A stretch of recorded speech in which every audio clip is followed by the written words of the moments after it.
Jésus-Christ soit avec chacun et chacune de nous. Amen. Je suis heureux de me présenter devant vous. Et je remercie les consistoires et surtout votre pasteur Vera Senga qui m'a fasciné par ses compétences partout où nous sommes passés. J'ai un penchant vers les aumôneries parce que moi aussi j'ai évolué là-bas. Et nous savons que c'est une grande semence pour notre pays et pour son avenir. C'est pour cette cause que je suis ici. Comme GDO international, je vous ai destiné ce Nouveau Testament. Parce que je connais que nombreux étudiants, nombreux jeunes ne portent pas de grosses Bibles. Il y en a même qui en ont honte. Je vous ai amené la copie de ce Nouveau Testament. C'est là même que nous allons lire. Mais je vais vous destiner un verset qui n'a pas trait à notre prédication de ce jour. Veuillez l'écrire si possible. Le verset qui m'a fasciné depuis les années 80, c'est dans Hébreux chapitre 11, verset 6. Vous lirez ça à la maison. Là où c'est dit que Dieu est le rémunérateur de ceux-là qui le craignent. Il récompense ceux-là qui le cherchent. Mais le message de ce jour, nous allons le trouver dans l'évangile selon Marc, chapitre 5, du 1er au 8e verset. Marc 5, 1 au 8e verset, c'est un texte connu de beaucoup de gens. Le message de ce jour, c'est là que nous allons le trouver. Veuillez vous lever pour la lecture.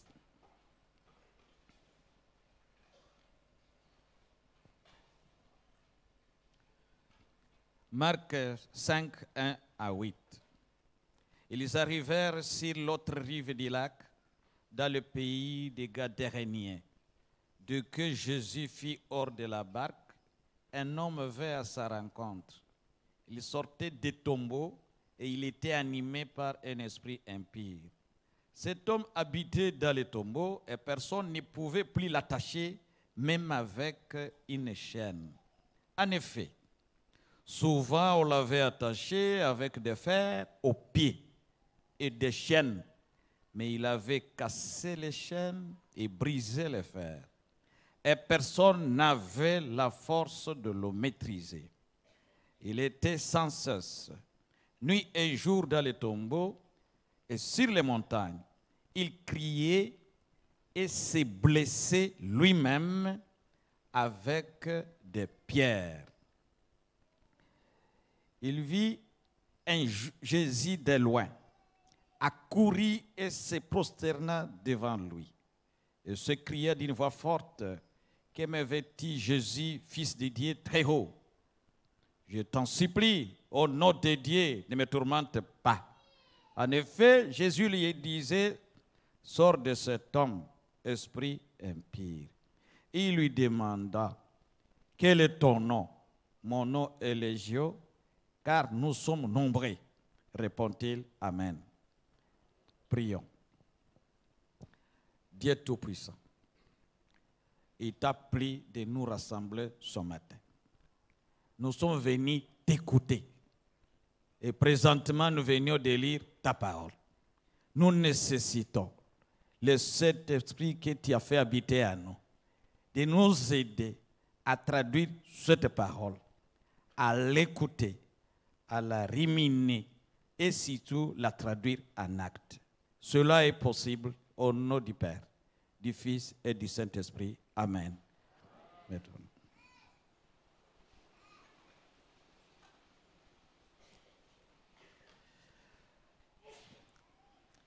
Frères et sœurs, le message de ce jour est tiré de ces passages. C'est un texte connu, je ne vais pas vous en raconter une histoire. Mais nous allons en tirer un petit mot qui va nous aider. Et ce mot-là, c'est un verbe pronominal. Et ce verbe là-bas s'appelle « se blesser ». Nous avons lu quelque part que cet homme-là s'est blessé par les pierres.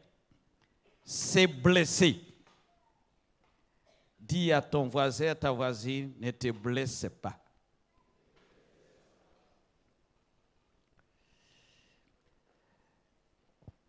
Le message du jour, c'est celui-là. Se blesser a comme synonyme se meurtrissir dans d'autres Bibles. Se nuire, se faire du mal. C'est ça le message de ce jour. Il est utile à toute personne de connaître par quoi elle se blesse afin de l'éviter. Par quoi tu te nuis? Par quoi tu te fais du mal pour que tu puisses cesser? Dans ce message, nous allons justifier pourquoi ce message de ce jour. Nous allons montrer bibliquement des personnages qui ont pu se blesser dans la même Bible ici. Aussi, nous allons nous indiquer, et toi tu seras aussi de te demander par quoi tu te blesses. L'homme dont il est question ici, s'était blessé par quoi? Par des pierres. Des pierres, il y en a tellement par lesquelles nous nous blessons dans la vie. Et enfin, nous allons parler de quelques accusations qu'on s'est fait. Après s'être blessé, on accuse les autres. Pourtant, on est auteur de se blessure. Voilà la synthèse de notre message. Alléluia. Que signifie se blesser? Je l'ai déjà dit, se nuire, se faire du mal. L'homme se blesse. Quand je dis l'homme, la personne peut se blesser. L'homme ou la femme peut être danger de lui-même ou d'elle-même. Peut-être que tu es même tu es ton propre danger. Tu es danger de toi-même. La personne peut se blesser physiquement. L'homme dont nous parlons ici se blessait par les pierres et on dit qu'il avait tellement de plaies qu'il s'est blessé, il sortait son sang, n'est-ce pas? Il se blessait physiquement. Mais ça, c'est en compréhension. Mais en extension, on peut aussi se blesser moralement. On peut se blesser socialement, économiquement, aussi sur le plan environnemental, on se blesse. Alléluia. Ce message concerne qui? Ce message concerne au moins 3 personnages. Les personnes qui se sont déjà blessées et qui les connaissent. Parce qu'il y en a qui se sont déjà blessés dans la vie et les connaissent bien. Même s'ils accusent d'autres, ils savent qu'ils se sont blessés elles-mêmes. Il y a d'autres qui se sont blessés sans le savoir. Si dans ta vie, tu te blesses sans le savoir, ce message est le tien. Aussi, des personnes qui ne se sont pas encore blessées, ce juste a fait d'éviter de se blesser dans l'avenir. Ce sont là les trois destinataires de ce message. Pourquoi ce message, chers frères et sœurs? Moi, je crois que vous aussi, passez dans la rue. Vos frères et sœurs sont là, vos amis sont là, des personnes avec qui vous êtes en relation. Quand vous pourriez demander à un Congolais, qu'est-ce que vous lui demandez? Bonjour, comment ça va? C'est le bien qu'il commence, ça va bien. N'est-ce pas? La suite qui suivra, il va vous montrer des problèmes. Rien que des problèmes de la vie. En tout cas, les gens se promènent avec des chapelets de problèmes, des difficultés de la vie. Au départ, a priori, il vous dit, ça va bien. Mais par la suite, ce qui suit, c'est un paquet de problèmes, un paquet de difficultés. Et moi, je me demande de temps en temps, ces difficultés viennent de qui? Ces difficultés, ces problèmes, viennent-ils de Dieu ou ça vient de nous-mêmes? C'est pourquoi j'ai lu dans cette Bible, j'ai trouvé quelqu'un qui s'est blessé. Et c'est là l'origine de ce message. Alléluia. Je pouvais aussi me demander d'où viennent nos peines, d'où viennent nos peines, nos problèmes. Pourtant, Jérémie 29, 11 dit, Dieu dit ceci, je connais des projets que j'ai formés pour vous, déclare l'Éternel, projets de paix et non de malheur, afin de vous donner un avenir et de l'espérance. Alléluia. Dieu n'a jamais médité du mal contre quiconque. Pour toi là-bas, le projet que Dieu a formé pour toi, ce sont des projets de paix, des projets de prospérité, pour chacune de nous. Pour nous assurer une espérance et un bon avenir. Mais d'où nous viennent tous les problèmes que nous connaissons? Je suis parti d'une petite hypothèse, me disant, beaucoup déjà serrés, responsables de leur malheur, de leur souffrance. Et ils se mettraient à accuser les autres, et pourtant, c'est ça ce qu'ils sont. Les gens s'entraquisent ici à gauche. Les parents accusent les enfants accusent les parents, même les chrétiens peuvent accuser l'église, accuser les pasteurs peuvent accuser aussi les chrétiens. Donc nous vivons dans un monde où les gens s'entraquisent de temps en temps, et pourtant, pour la plupart des problèmes, nous sommes nous-mêmes auteurs. Et c'est ça le pourquoi de ce message. Alléluia. Entre nous venions de lire Marc chapitre 5. Là, nous trouvons un homme qui nous ressemble, qui a vécu comme toi, qui a vécu comme nous. Il était en famille, certainement. C'est ça l'origine naturelle de tout homme. À un moment donné, la Bible ne nous parle pas de son vécu en famille, en société. On ne nous parle pas de ça. Mais il s'était retrouvé, conduit par les démons, où? Dans le cimetière. Et dans les cimetières, je ne vais pas vous raconter l'histoire. Et c'est là qu'il s'était nuit. C'est là qu'il se faisait du mal. C'est là qu'il s'est blessé. Et moi, je tire de cela. Il y a des hommes et des femmes qui se font du mal.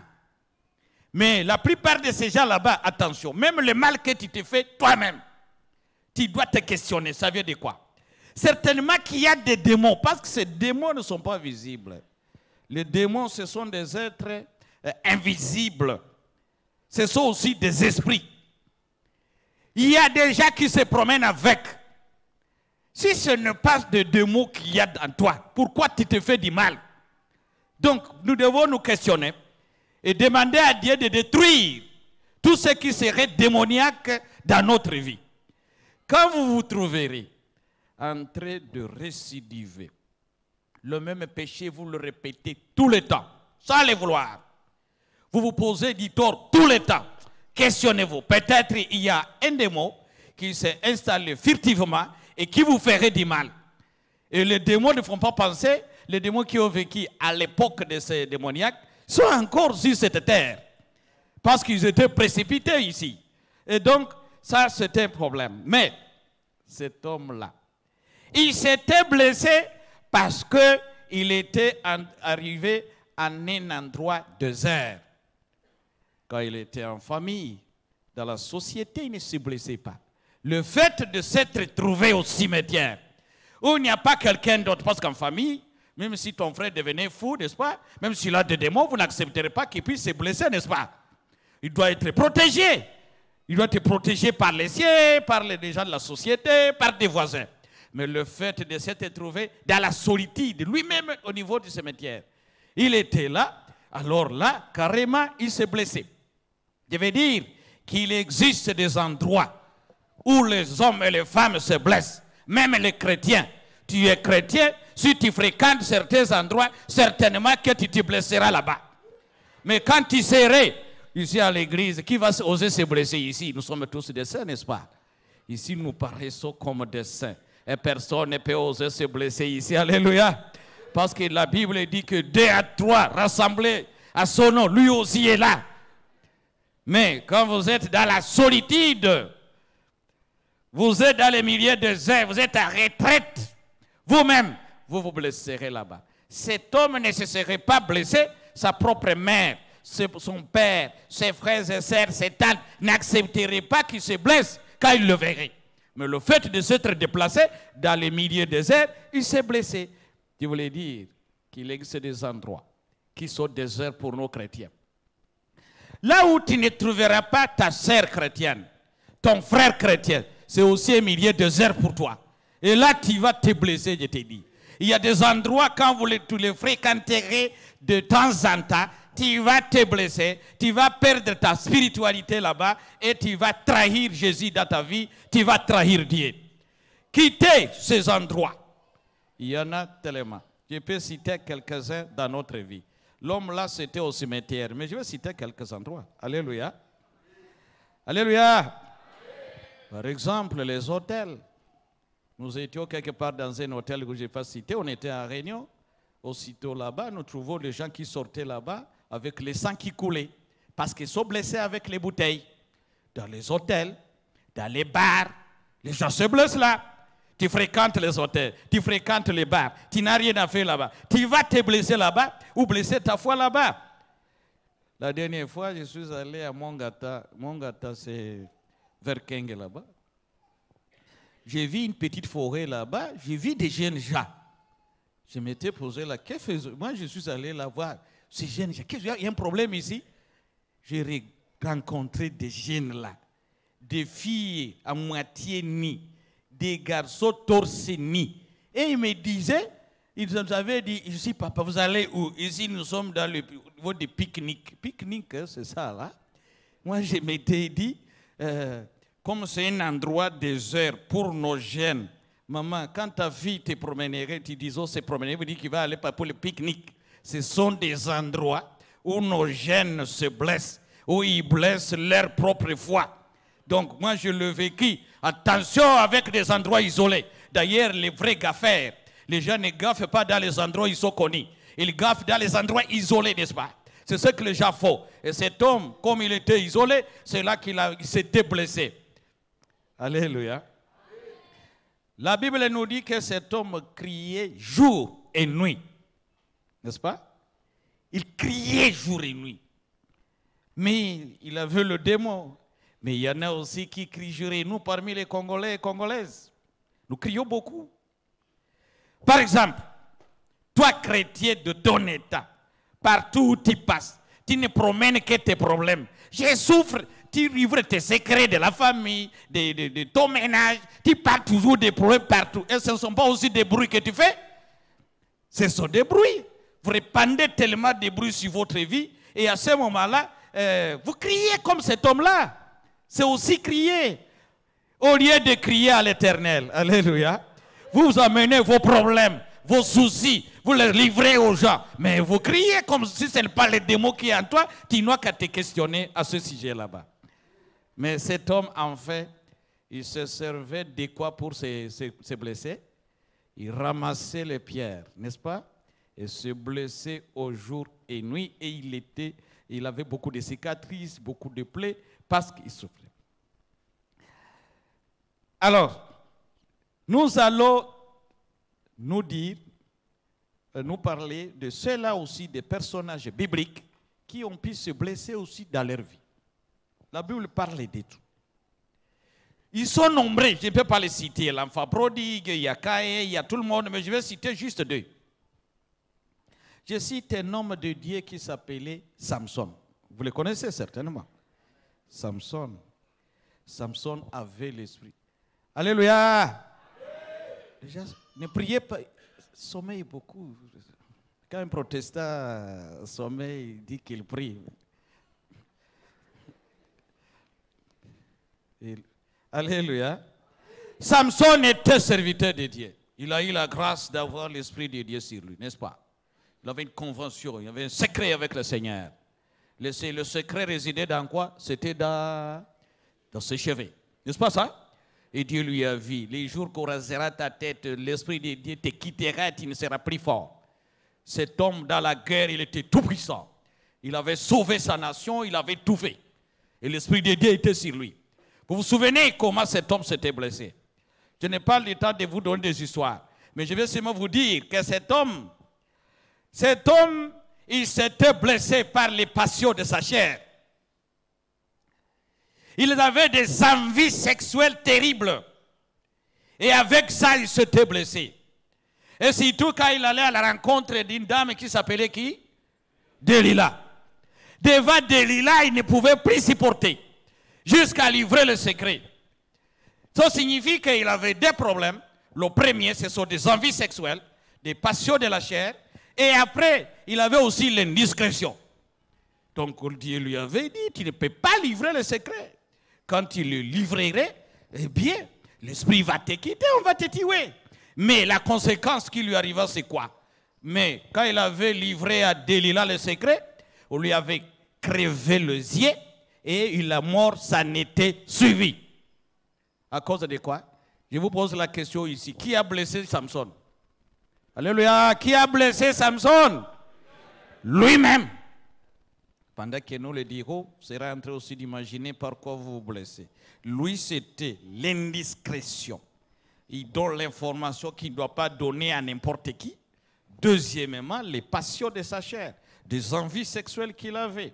Je cite le deuxième et je quitte la Bible parce qu'ils sont nombreux. Il y a dans la Bible quelqu'un que vous connaissez, il s'appelle Géhazi. Géhazi était serviteur du prophète qui? Alléluia. De quel prophète? Élisée. Et un jour, il y avait un général qui venait de notre pays qui s'appelait Naaman. Un général mais qui était lépreux. Il avait de la lèpre.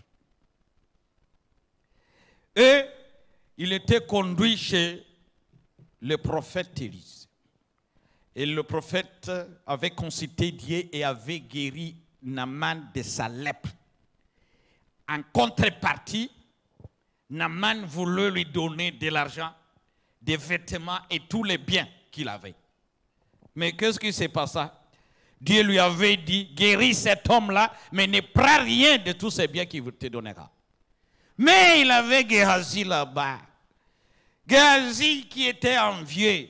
Il était envieux de ses biens et de cet argent. Vous connaissez l'histoire.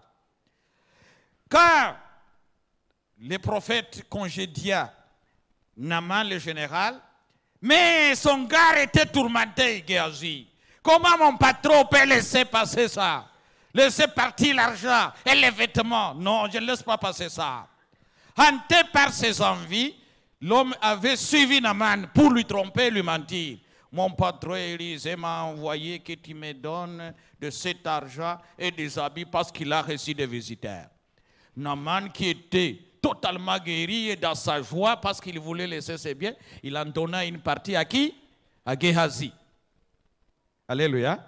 Si vous pourrez lire ça, c'est dans 2 Rois chapitre 5. Vous allez lire cette histoire là-bas. Au retour, avec l'argent et les habits de Naaman, le prophète demanda à Géhazi, son serviteur, viens ici, tu viens d'où? Non, j'étais toujours ici, mon Seigneur. Non, l'Esprit de Dieu m'a montré comment tu es allé derrière Naaman et tu as récupéré des vêtements et l'argent. Je voyais comment tu prenais ça. Et désormais, cette lèpre qui était guérie de Naaman, toi tu récupères maintenant. Mais c'est clair. Géhazi était devenu lépreux, n'est-ce pas ça? Je vous pose la question. Qui a blessé? Qui a fait du mal à Géhazi? C'est ça notre thème, c'est blessé.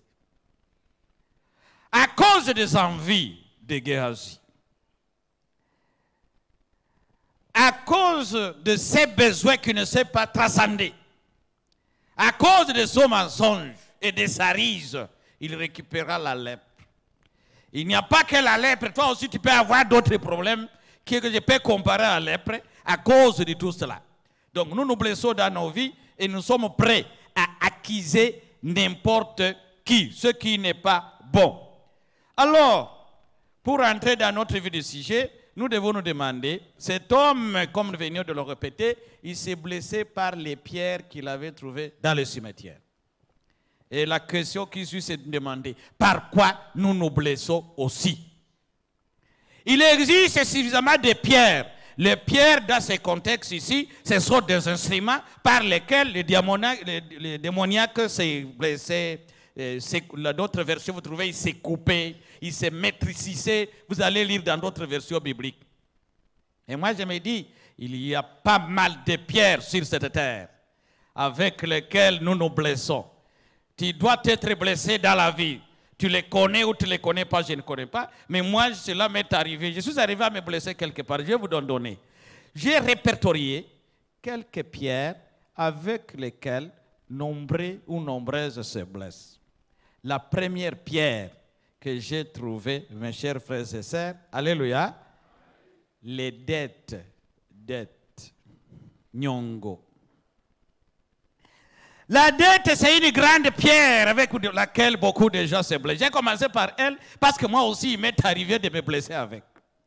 Je me souviens un jour, j'avais contracté une dette de $5,000. Ça doit être en 2099. Mais mes possibilités de payer n'étaient pas réunies. J'avais souffert de cette dette comme pas possible. J'avais menti au nom de cette dette. J'avais fui. Mais la coopérative ne me laissait pas la paix. Jusqu'à payer au total 14 000. J'avais emprunté $5,000, mais j'avais payé combien? 14 000 $. Je vous dis, jusqu'à aujourd'hui, j'ai continué à compléter mon argent que j'avais perdu en ce moment-là. J'avais souffert de cette dette-là. Quand le moment est arrivé, parce que je pouvais mentir, venez le mois prochain, l'argent n'était toujours pas là. J'ai souffert la dette. Et quand 5 heures arrivaient, je travaille maintenant une petite palpitation du cœur, parce que je sais que ces gens vont venir encore recouvrer. J'en ai souffert, si bien que je dois connaître que c'est une pierre avec laquelle beaucoup de gens se coupent. Il y en a qui perdent des maisons ici et là, il y en a qui fuient, qui souffrent. Moi, j'ai donné aussi un petit crédit à quelqu'un de $3,000 un moment. J'allais recouvrer. J'envoie quelqu'un me tromper. Malheureusement, un jour, je suis allé chez lui. Quand j'arrive chez lui, je le vois passer par les salons parce que je connaissais, il y avait sa toilette et il était entré dans la toilette. Dans la toilette, moi, je suis resté au salon. 1 heure de temps, 2 heures de temps. L'homme ne quittait toujours pas la toilette. Madame, où est ton mari? Non, il est sorti depuis 5 heures. Et la femme et les enfants, tout le monde mentait. Au nom de quoi? De la dette. Je vous dis, pour que l'homme quitte la toilette, j'étais obligé de partir. Mais je lui avais envoyé un SMS. Mon cher, je t'ai invité dans la toilette. Jusqu'à aujourd'hui, cette dette n'est toujours pas payée. Dites-moi que des mois qui avaient pris la dette, il y en a aussi ici qui ont déjà pris des dettes et connaissent. Les maisons partent, n'est-ce pas? On ment autour de la dette. La dette, je suis économiste évidemment, mais il faut savoir ce que dit la Bible. Alléluia. Avec la dette, beaucoup de gens ont des biens confisqués, ils souffrent tellement. La Bible dit ceci, Proverbe 22:7, quand vous lirez, 22:7 et même 26. Les riches dominent sur les pauvres. Et celui qui emprunte est l'esclave de celui qui prête. C'est pourquoi la Bible ne t'encourage pas à t'endetter indéfiniment. Soyons des personnes qui donnent des dettes et non qui s'endettent. Je voudrais que le Seigneur fasse de toi un prêteur et non un emprunteur. Mais les hommes de Dieu qui se prêtent tellement, ils tombent dans les péchés. Ils mentent comme moi je mentais à ce moment-là. Alléluia. Même la Bible dans 22, 26, ça dit ceci, ne sois pas parmi ceux qui prennent des engagements, parmi ceux qui cautionnent des dettes. Si tu n'as pas de quoi payer, pourquoi voudrais-tu qu'on enlève ton lit dessus toi? La Bible est claire à cette matière-là. Comme qui dirait, je n'avais pas eu la leçon, encore une fois, quelqu'un était venu dire, tu vas donner la caution, tu vas accepter, tu peux témoigner que moi je payerai, on va me donner la dette. Il envoie sa femme, et puis moi j'avais encore accepté. Oui, il va finir par payer. Je vous dis que c'est moi qui ai payé cette dette-là avant. La dette, je t'ai dit, c'est un couteau. Alléluia. Alléluia. Les gens sommeillent beaucoup. Bousculez-vous d'un peu. Touchez l'autre qui est voisin là. Les gens sommeillent trop. Alléluia. La dette, je vais dire, c'est une pierre. Ça, je t'apprends. Les gens qui en ont mentent. Il y en a qui souffrent, qui ne sommeillent pas. Ils sont en problème. Je prends une deuxième pierre. La deuxième pierre que j'ai retrouvée. Il y en a tellement. Je vais citer ici le sexe. Bon, nous, Africains, quand on parle du sexe, c'est un tabou et pourtant on en parle dans le secret, on en parle, mais la vérité, le sexe, c'est un organe de procréation que le Seigneur nous a destiné, n'est-ce pas? Mais je vous annonce que c'est une pierre avec laquelle nombreuses se sont coupées, ils se sont blessés. Et ça blesse effectivement comme pas possible. Ça blesse. Et peut-être pour que vous compreniez, il faut que nous lisions dans Osée 4:11. Ça dit ceci: la prostitution, les vieux vœux et les vœux nouveaux font perdre la raison. Attention, il arrive que le sexe fasse perdre la raison. C'est Osée qui l'a dit dans chapitre 4, verset 11. Pour dire, le sexe, attention, c'est un couteau avec lequel les gens se blessent. Et a fortiori les jeunes, si nous les vieux, nous blessons avec, c'est vraiment exagéré chez les jeunes. Attention, mon cher ami, mon frère, ma soeur, attention, ne fais pas de ton sexe un instrument pour te blesser. C'est vraiment une grande pierre. La plupart de nos jeunes, la plupart des personnes sont blessées là-bas. Peut-être pour vous en donner les exemples, alléluia, vous êtes aujourd'hui, vous les jeunes, ce que nous avons été hier. Moi aussi, j'ai été au campus. J'ai été dans une chambre avec 4 collègues, petite chambre. Je me souviens que quand nous, à ce moment-là, on recevait une petite bourse, nous étions à 4 et nous fréquentions l'aumônerie à ce moment, l'aumônerie protestante. Mais il y avait un parmi nous, quand nous avons touché la petite bourse parce qu'elle a existé. Quand nous la touchions, lui va à la cité. Et chaque fois, la cité des histoires, il revenait avec des histoires, avec les femmes, tout ça. Il trouvait qu'il nous négligeait, il nous méprisait. Mais un jour, l'homme, pendant que nous mangions dans les mêmes plats, dans la même cuisine, il ne faisait que maigrir, maigrir et encore maigrir. Mais nous, on était toujours en bonne santé. Je lui demandais, mon ami, qu'est-ce qui se passe? Nous mangeons ensemble. Et il nous cachait. Et pourtant, il avait attrapé de la gonorrhée. Gonorrhée, c'est blénorragie, n'est-ce pas? Et il nous cachait. Il se faisait soigner dans des petits centres de santé, des petits postes de santé, et il avait eu de mauvais soins. Par la suite, l'homme devait mourir. Il était obligé de nous dire, mon frère, là où je vais, j'ai attrapé de la blénorragie. Je vous dis en synthèse, pour que cet homme soit guéri, vous l'avez piqué, c'est moi qui chauffais l'eau pour soigner mon frère. Et il avait réussi 158 piqûres. 158 au total pour guérir. Je me souviens comment il pleurait quand l'infirmier venait. Et moi je me disais, le péché fait du mal. Et nous étions en bonne santé, alléluia. L'homme souffrait. Je vous demande, qui a blessé cet homme-là? C'est blessé. N'est-ce pas ça? Je n'ai pas assez d'état, mais je veux dire, il n'y a pas que lui. Beaucoup de personnes ici meurent du sida. Les gens à qui c'est qui? La sorcellerie. Nous avons perdu un frère, nous l'avons amené à Bukavu l'enterrer. Nous savions qu'il était mort du sida. Mais j'avais trouvé toute la dynastie, toute sa dynastie. On l'a empoisonné à Kinshasa. Moi, parce que je leur ai dit, si vous dites encore qu'on l'a empoisonné, je vais prendre le micro et dire de quoi il est mort exactement. C'est scandaleux. Les gens, ils vous souffrent. Et surtout quand il y avait Corona. On a même enterré d'autres.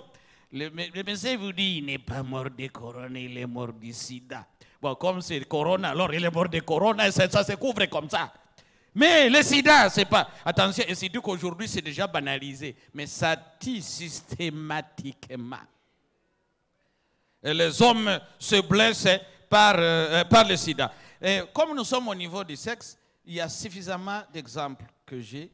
Je suis ancien d'église depuis 1998. J'ai tellement d'histoires, j'ai tellement d'exemples. Ces hommes que vous entendrez en train de mourir dans les hôtels, mes frères hommes, retenez, nombreux meurent de quoi? C'est du sexe. Hein? Ils prennent des aphrodisiaques, vous êtes scientifiques. Ils prennent des Viagra, ils prennent de tout là-bas. Ça, vous connaissez, ça va jouer sur la tension artérielle et ils meurent dans les hôtels. Il y a quelqu'un qui est mort à Goma, je ne vais pas citer son nom. Il est mort à Goma et on dit non, les gens du Nord qui voulaient empoisonner. Non! Il a pris des aphrodisiaques et il est mort avec une pite là-bas. Mais qui a tué celui-là? Qui l'a blessé? Lui-même. J'en ai trouvé aussi des jeunes gens. Attention avec ces jeunes gens qui vous disent chaque jour, j'ai des maux de tête. En tout cas, la tête ne guérit pas. La tête ne guérit pas. Non, tu te masturbes trop. Il y en a qui font ça. J'en ai des exemples. J'ai des exemples, on l'a déjà vécu. Je vais vous dire seulement que les gens se blessent par le sexe. Parlons ici même de l'Internet dont on parle. Aujourd'hui, on a eu un instrument, l'Internet. Est-ce que les gens utilisent ça positivement? C'est ce que vous regardez dans votre téléphone là. Vous êtes marié ou vous êtes célibataire? Est-ce que la Bible vous demande d'orienter vos yeux sur des films porno ici et là? Vous pensez, vous trouverez aujourd'hui, je m'excuse, je ne parle pas de vous, c'est votre conscience seulement, vous trouverez beaucoup de jeunes gens. Alléluia! Pasteur, ces jeunes gens, je vais poser la question. Faites semblant de ne pas écouter. Ces jeunes gens, ce sont des garçons ou des papas? C'est pas. Ce sont des filles ou des mamans? Les jeunes n'aiment pas ça. Mais ici, vous êtes bien, vous en faites pas. Vous vous blessez trop par le sexe. Dieu ne marche pas avec les dévergondés sexuels. Jamais il ne marche pas. Dans ma propre famille, je vous donne un fait pour le sexe. Dans ma propre famille, j'ai une cousine qui avait sa première fille. La fille était dévergondée sexuelle. Elle a eu une grossesse, on l'avait cachée jusqu'à se servir des néophytes pour... ils avaient provoqué l'avortement. La fille avant de mourir, on a trouvé, on va la perdre. On avait tout simplement extirpé l'utérus. Quand on avait enlevé son utérus, elle était devenue trop chrétienne à l'église. Et chantait comme je voyais mes sœurs chanter ici. À la fin, il avait trouvé quand même un mari qui venait l'épouser. Jeunes gens, priez aussi beaucoup avant de vous marier. Il faut beaucoup prier avant de vous marier. Vous risquez de vous connecter à n'importe qui. Qu'est-ce qui s'est passé? Maintenant, on avait dit c'est le mariage qui arrive. Le jour du mariage. Sa mère très motivée à marier sa fille, connaissant que la vie ne mettra jamais au monde. Et il était venu me dire, ma fille va se marier, je cherche ta contribution. J'ai dit, viens ici, tu vas marier à qui? Est-ce que tu sais qu'elle ne mettra jamais au monde? Je connais, mais je fais quoi? Mais il ne faut pas dire ça, il ne faut pas oser dire ça, il faut cacher. J'ai dit, en tout cas, je peux donner ma contribution, mais je ne serai pas là. Qu'est-ce qui s'est passé? J'étais étonné. Alléluia. La fille s'était mariée à Goma. La fille, il y avait même des intercesseurs. Les protestants ne sont pas sérieux quelque part. Des intercesseurs qui gênaient et priaient pour que la fille mette au monde. Et l'enfant n'était toujours pas arrivé. Et jusqu'aujourd'hui, la femme ne mettra jamais. Une femme sans utérus, vous êtes scientifique, il aura un enfant. Qu'est-ce qui va conserver l'enfant?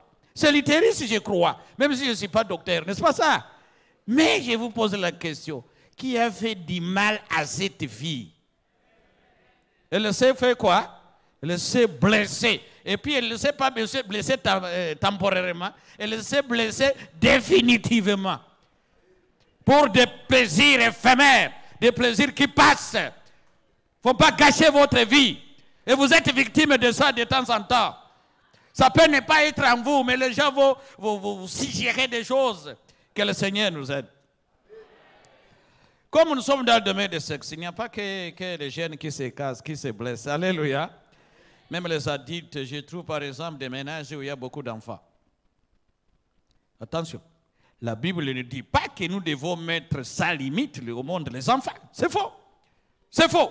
Et c'est ce que nous vivons. Je suis économiste et ce qui m'intéresse, c'est vraiment l'économie et la population, ça m'intéresse. Ça m'intéresse. Et je me demande, ici à Kine, c'est là où j'ai trouvé cela. Je trouve, par exemple, les gens se sont fait porter des fardeaux et ils souffrent avec. Par exemple, quelqu'un qui n'a que les capacités de loger et nourrir 4 enfants, curieusement avec 11 enfants, avec 10 enfants, avec 9 enfants. Alors, ça c'est un problème. On a trouvé aussi qui sont logés dans des maisons. Le Sir Aimé me dit, les enfants dorment à 69. Vous connaissez 69? La tête de 6 c'est en bas, la tête de 9 c'est en haut. Vous pouvez dire comme ça parce que les enfants ne savent pas être logés. J'ai appris qu'ici à Kine, il y a aussi des salomos, donc c'est là qui dorment dans les salons. Est-ce que ça vient de Dieu? Tu dis je suis béni, je suis béni. Qui t'a dit ça? La Bible est claire. 1 Timothée 5:8. Si tu ne peux pas prendre en charge les gens de ta maison, principalement les gens de ta maison et tes enfants, tu es pire qu'un infidèle. C'est la Bible qui le déclare. Dieu veut que nous ayons des enfants à notre charge, ceux-là que nous pouvons bien supporter, à nourrir, à scolariser et à loger. Un prêtre ne vous le dira jamais. Et dans la doctrine chrétienne, il dit, mettez au monde et vous allez remplir la terre. Toi, tu vas remplir la terre toi-même? Je veux seulement dire, portez les fardeaux que vous saurez supporter. Alléluia. Je ne refuse pas à quelqu'un de mettre au monde, mais mettez au monde les enfants que vous savez supporter. La plupart des gens, ils ont des enfants qui n'ont pas planifié rien de là, alors les gens souffrent. Beaucoup de gens souffrent. Les parents fuient, les parents sont en problème. Beaucoup de parents meurent vite. Pourquoi? Mais c'est à cause de ces fardeaux-là. Ils ne savent plus que faire. Et quand on est jeune, on pense on y va. Et après, les conséquences sont là, un enfant coûte cher. Vous savez, mais les études, hein? C'est ça la vérité. Alors, nous devons nous dire, même les prêtres qui le disent, si tout dans l'église catholique, même l'église protestante, oh, mettez au monde, vous aurez aussi des spiritualistes qui vont vous dire, non, ne faut pas arrêter de mettre au monde. Qui vous a dit ça? Même le prêtre qui vous l'a dit, il n'a pas un enfant, et si sa table est pleine à manger, et il est lui-même sur la table en train de manger. Mais il dit, mettez au monde, vous qui n'avez rien à donner aux enfants. Ça ne peut pas marcher, cette histoire-là. Je ne suis pas d'accord. Je vais vous dire que, alléluia, la Bible n'est pas d'accord. Beaucoup de gens se maîtrisent, se font du mal, parce qu'ils ont mis au monde beaucoup d'enfants. Par rapport à leurs revenus, ça ne marche pas. Aujourd'hui, si vous pouvez vous demander, j'avais accompagné un étudiant au graduat avec un professeur qui devait savoir pourquoi nos parents virent vite, entre autres raisons. C'est parce qu'ils ont porté le fardeau au-delà de leur force économique, je voulais dire. Donc ça, c'est vraiment un problème. Alléluia. La Bible a parlé du vin aussi. Les gens aussi se font du mal à partir du vin, n'est-ce pas? La fois passée, c'était la nuit, c'est moi qui conduisais vers sa combi. J'arrive là, je trouve, en tout cas, je n'avais pas vu cet homme-là. Un jeune Jean qui est là, il ne pouvait même pas, il est tombé au milieu de la route. Donc, je pouvais le tamponner, rien à faire. Finalement, je demande à l'autre avec qui j'étais, on me dit qu'il a pris du vin ou de la boisson qu'on appelle Zododo. C'était quoi qu'on m'avait dit là-bas? Zododo? Et même vous aussi, vous connaissez Zododo? Dis-moi, comment vous connaissez Zododo aussi? Les gens se font du mal à partir de l'alcool. Oh, cirrhose des foies, oh, je ne sais quoi, des maux d'estomac, tout ça. Je vous dis que ces hommes et femmes se blessent. Je vais citer, avant de terminer, d'autres cas avec lesquels nous blessons, c'est le vol. Nous, Congolais que nous sommes. Alléluia. Nous sommes fiers de l'être. Mais il y a une antivaleur qui s'installe. Ça s'appelle la kleptomanie. Kleptomanie signifie maladie du vol. Vous verrez les gens sont volés depuis les petits enfants jusqu'aux vieux. Les vols dans l'église aussi. Je suis auditeur, j'ai mon cabinet à Bukavu. Vous pensez que les gens gèrent bien dans les églises, c'est faux et archi faux. Partout c'est les vols. On se demande qu'est-ce qui se passe. Les vols, même les mamans volent, attention là. Par exemple, donnez-leur l'argent pour aller au marché. Il va dégrainer. Au lieu de payer pour dire, prendre il faut que nos mères vont accepter que tu achètes pour elles chaque jour les repas. Non. Les enfants s'obligent d'aller au marché parce qu'ils vont grignoter des petits montants là-bas. Finalement, les vols. Moi, je me dis, jusque dans une église, alléluia, alléluia. Je suis allé dans une église où j'avais donné aussi, au village cette fois-ci. Moi, j'avais donné $10 comme offrande. Mais vous avez proclamé les offrandes et on l'habitude de dire combien les gens ont réuni.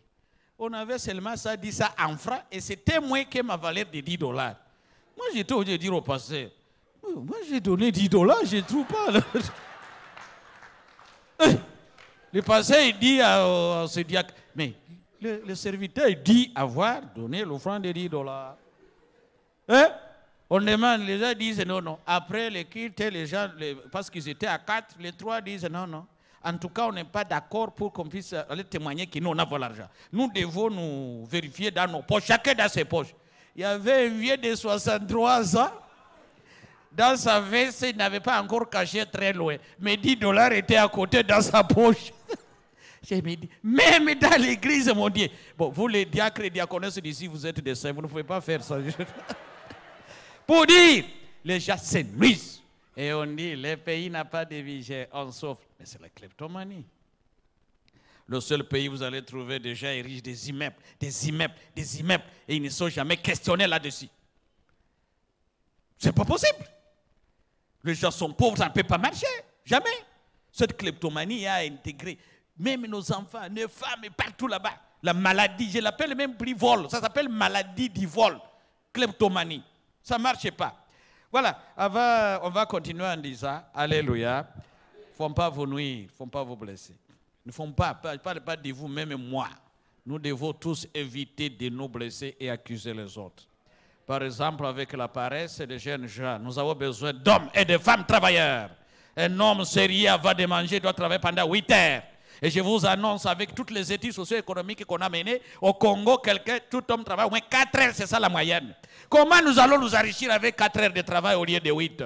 Ça ne peut pas marcher. Beaucoup de facilité, vous voulez la facilité dans la vie, ça ne peut pas marcher. Je vais en fait finir par vous parler aussi des mauvaises pensées, comment les gens se blessent par les mauvaises pensées. Parce que vous avez des gens qui se blessent intérieurement. Tu te fais souffrir toi-même. Tu as des mauvaises pensées. Tu es trop négatif. Très négatif dans ta vie. D'abord, tu ne pardonnes pas. Des gens qui t'ont fait du mal il y a 10 ans, il y a 5 ans, tu continues à garder. Dans ton esprit, je veux dire, dans ton cœur, tu as des tiroirs où tu classes les dossiers de ceux-là qui ont fait du mal à ta famille, à toi-même. Mais tu te blesses, tu te fais souffrir toi-même. Tu te prives du bonheur et du sommeil. Tu n'as pas la joie. Une jalousie mal définie. Tu as des complexes. J'ai trouvé une sœur. Je lui ai dit, mais c'est pas grave. Je lui ai dit, en tout cas, je ne sais pas. J'avais prêché sur ça, c'est pourquoi j'y arrive. Je trouve quelqu'un, par exemple. Je lui ai dit non. On avait trouvé dans son sac beaucoup d'histoires, là aussi de ma famille. Parce qu'il y a des gens qui ne s'acceptent pas. Pourquoi tu n'es pas accepté? Pourquoi? J'ai trouvé des dames, vous allez aussi la route, il y en a que je vois, parce qu'ils ne s'acceptent pas, ils n'acceptent pas leur teint. Je vais dire la couleur de leur peau. Ils prennent, je ne sais pas, des lotions, n'est-ce pas? Des lotions, je ne sais pas, à base de quoi. Et vous trouvez maintenant, ils commencent à ressembler en fait au finish. Qu'est-ce qui arrive au finish? Il y en a qu'on ne sait même pas regarder 2 fois. Vous pensez qu'avec un corps, ça ressemble à la peau d'un porc qu'on a brûlé. Mais moi, je me dis qui a fait du mal à celui-ci. Mais lui-même. Pourquoi ça? Apprenons à nous accepter, n'est-ce pas? À nous assumer. Dieu sait pourquoi il a fait que toi tu sois élancé, moi je suis moins élancé que l'autre. N'est-ce pas que tout doit marcher de cette manière-là? Je crois que les gens se blessent dans beaucoup de choses. J'ai trouvé un étudiant cette fois-ci. Alléluia. L'étudiant a maigri. Ça ne va pas. Sa vie. Il dit non, depuis que mon père est mort. Et encore, il commence à pleurer. Ton père est mort il y a combien d'années? Il y a 3 ans. J'ai dit, tu es malheureux vraiment. Tu es malheureux. Ton père a fait son temps et il est parti. Fais aussi ton temps, n'est-ce pas? Qui t'a dit qu'on ne doit pas mourir même si on est chrétien? Tu intériorises des choses, tu ne sommeilles pas, tu te mets en difficulté. Non, dis au Seigneur, alléluia, parmi les choses que tu demanderas à Dieu, demande la joie, alléluia. C'est une valeur, il donne la paix intérieure, ça va t'aider à bien vivre dans la vie. Il faut savoir te donner la paix parce que le bonheur et le malheur, c'est dans notre cœur, c'est dans nos esprits. Il faut vraiment positiver les pensées et cela va nous aider, n'est-ce pas? Aussi, surtout, il ne faut pas vivre avec des péchés parce que surtout nos protestants, ça ne marche pas. Les gens se blessent trop. Au moins encore les catholiques. Je me souviens avoir été dans une paroisse catholique ici. J'étais étonné. J'avais trouvé au-delà de 400 personnes. Je demande aux prêtres, c'est déjà faux ici. Non, ils sont venus pour la confession. N'est-ce pas? Ils viennent se repentir. Je pouvais demander au pasteur combien de jeunes, combien de gens se présentent pour se repentir. Parce qu'aujourd'hui, le prophète dit, quand je demande seulement Dieu pardon, c'est fini, j'ai reçu le pardon et ça marche. C'est comme ça qu'on récidive de temps en temps. Des péchés, il y a encore le péché d'il y a une année, péché d'il y a 6 mois, d'il y a une semaine, tu continues à garder et pourtant tu viens devant Christ lui-même qui extirpe et qui enlève le péché. Ça ne peut pas marcher de cette manière-là. Alléluia. Voilà, peut-être avant de finir, je voudrais que nous parlions maintenant de ce genre d'accusation, mais avant d'en arriver là, alléluia, le livre d'Osée, chapitre 4, verset 6, nous dit quoi? Vous connaissez ce verset-là? Ça nous dit que mon peuple périt, n'est-ce pas? Faute de quoi? De connaissance. Il faut avoir connaissance 3 fois. C'est pourquoi nous avons dit, il faut te nourrir 3 fois.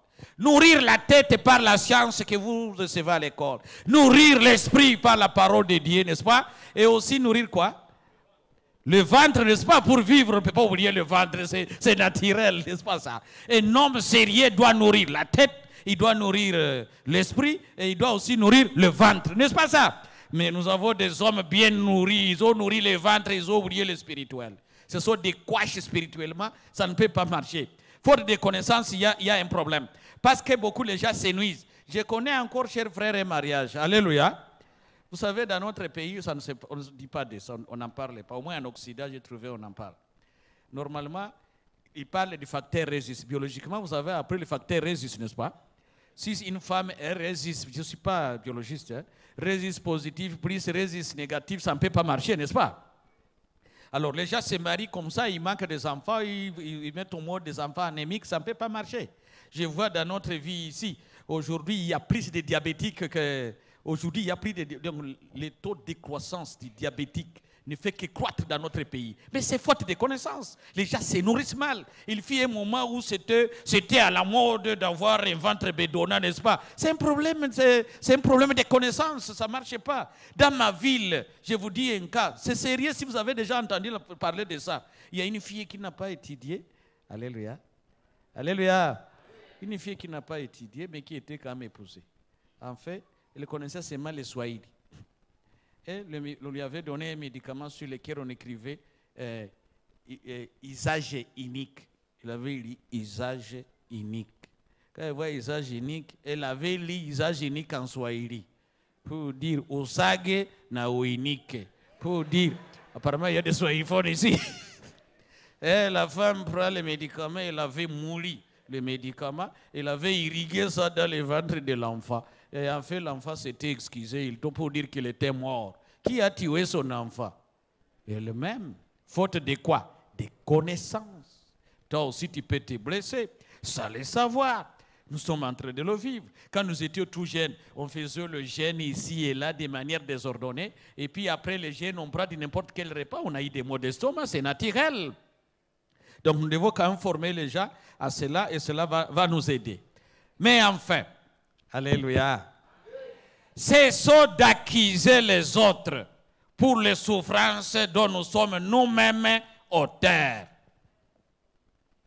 Nous sommes auteurs de nos problèmes, de nos souffrances. Nous nous blessons nous-mêmes et puis nous ne faisons qu'accuser les autres.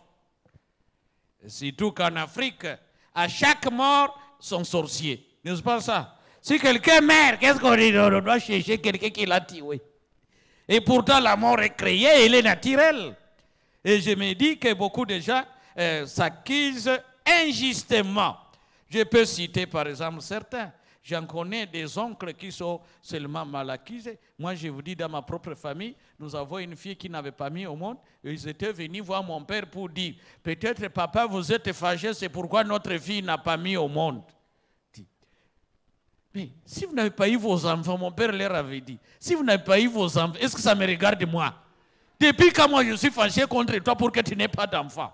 Donc là où on n'a pas eu d'enfants, c'est fini, il doit y avoir des oncles, il doit y avoir des tantes qui sont fâchées, ou peut-être ils n'ont pas mangé de la dot, tout ça. C'est faux pour nous les chrétiens. Mais que tu sois fâché ou pas, moi qui suis dans le Seigneur, qu'est-ce qui va m'empêcher d'avoir les enfants? Alors, j'essaie de nous accuser. Les enfants aujourd'hui sorciers. Non, l'enfant est sorcier, c'est pourquoi nous ne prospérons pas. Les enfants sorciers, c'est terrible. Même ici à Kine, il y en a des enfants qui sont justement des sorciers. Donc les gens s'accusent pour leurs faiblesses et pour les problèmes qui sont les leurs. J'en connais aussi qui, oui, il a épousé une femme. Depuis qu'il a épousé une femme, il n'a pas eu d'emploi. La vie ne prospère. Donc on dit c'est une femme de malheur. Qui t'a dit que ta femme est de malheur? Moi, à qui quelqu'un j'avais dit, tu as quel diplôme, monsieur? Non, non, je suis licencié en relations internationales, mon ami. Bon, cette carrière, ça prépare bien au chômage. Tu as fait, ça prépare bien au... Moi, pas tous, je vais dire, je m'excuse.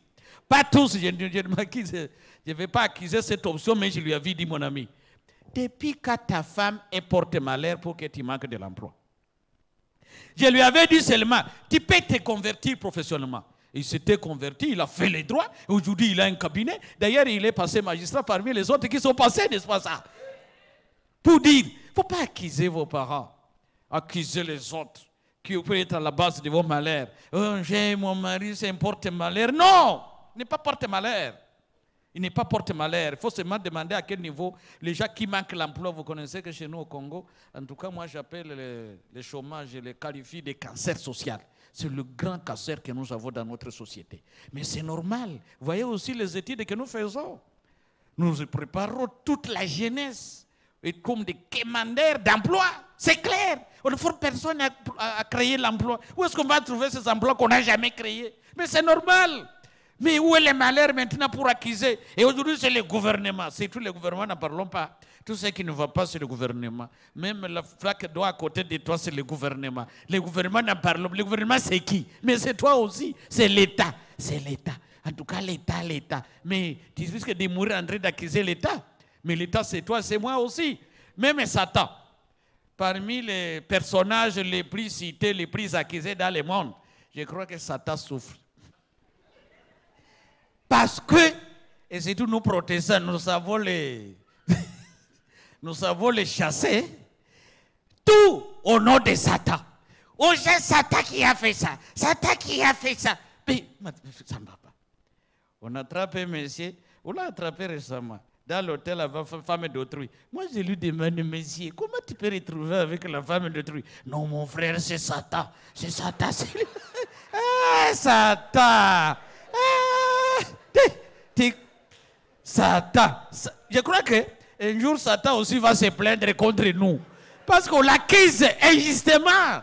Moi, je lui avais dit, il était habillé en gosse, Satan-là. Il était en pantalon, il était en quelle chaussure, etc. Les gens accusent, les gens se disent n'importe quoi. Je voudrais seulement dire que les gens s'accusent injustement, comme je disais là-bas. En fait, j'ai trouvé des parents qui accusent les enfants, comme je suis ici à Kinshasa, j'étais chargé de chercher une famille ici. Sa mère et son père, ils sont si pauvres au village là, et je vous dis, leurs parents, il faut qu'ils les maudissent. Au jour les jours, ces enfants-là qui nous ont oubliés. Ils connaissent les maudits. Mais Vital, cherchez-nous ces enfants-là où ils sont. Moi, j'arrive ici à Kin. Je cherche là où ils se trouvent. Je ne les trouve pas. Je les trouve dans les feux forts. D'ailleurs, ils sont en train de faire les champs au-delà des plateaux de Mateke là-bas. Et aussi souffrent comme leurs parents souffrent là-bas. Mais entre-temps, les parents ne font que les maudire. Aujourd'hui, ils sont à Kinshasa. Ils nous ont oubliés. Mais c'est faux. Mais lisez 2 Corinthiens chapitre 12, verset 14. C'est la faute de connaissance de la parole de Dieu. 2 Corinthiens chapitre 12, verset 14, ça dit ceci. Ça dit clairement. Ce ne sont pas les enfants qui épargnent pour les parents, mais ce sont des parents qui épargnent pour qui? Pour les enfants. C'est clair. Mais les parents sont là, qu'on t'a dit que tu fais squatter les enfants, c'est lui qui va te garder. Jamais. Quand ton enfant cherche, toi aussi tu dois chercher absolument. Parce que l'enfant recouvrira encore à toi et c'est tes droits qui recouvrira à toi. Paul avait trouvé des cas comme ça. Alléluia. Je vais donc finir en disant que beaucoup de personnes, hommes et femmes, jeunes et enfants, s'entraquisent. Mais en vérité, ils sont eux-mêmes auteurs de leurs problèmes. Ils se sont blessés dans la vie. Ou ils continuent à se blesser. Ou ils se blessent en les connaissant. Ou ils se sont blessés sans les connaître. Et nous devons donc éviter à tout prix de nous blesser dans la vie. Mais nous allons lire pour terminer le chapitre Marc 5, 6 jusqu'à 15e verset, vous lirez là-bas. Cet homme qui s'était blessé avait eu la grâce. Alléluia. Quelle grâce! Après s'être blessé, il était abandonné par tout le monde. Personne n'allait le visiter encore dans le cimetière. Et je crois que même sa famille pouvait se cacher, ne voulait pas que la famille ne voulait pas qu'on connaisse que l'homme leur appartenait. Ne pouvait pas aimer ça. Mais la grâce du Seigneur, alléluia. Comme Dieu, Jésus, lui, tout le monde n'a pas vu cet homme-là, mais Jésus, lui, l'avait vu. Et c'est pourquoi Jésus débarqua là où se trouvait cet homme. Cet homme abandonné par tout le monde. Toi aussi, tu peux être abandonné par ta famille. Tu trouves que personne ne te regarde, personne ne te salue, personne n'a besoin de toi. Mais Jésus, lui, est là. Alléluia. Il voit tout ça. Jésus débarque. Quand il débarque, l'homme vient. Et il dit, et puis l'homme, attention, les démons savent bien que, même les démons connaissent que Jésus est le Fils de Dieu. Il dit, ne me tourmente pas. Il dit, toi qui? Légion. Il dit, sors de cet homme-là. Les démons commencent à négocier. Négocie. Ils avaient négocié pour que ne puisse pas les précipiter loin, tout ça. Et Jésus avait ordonné cela. Alléluia. La Bible dit que les hommes qui étaient de passage là-bas étaient étonnés. Ils étaient stupéfaits de trouver que la personne était devenue correcte. La Bible dit que son mental, son imaginaire était revenu correct. Jésus l'avait bien habillé, il était assis, il avait tout son mental. Alléluia.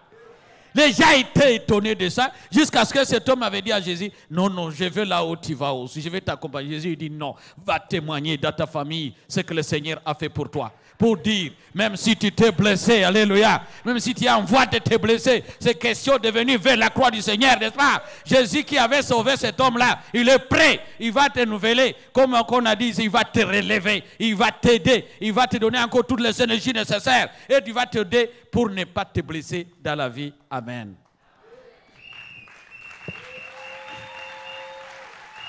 Avant de finir, pour finir, veuillez vous courber un tout petit peu. Si dans la vie,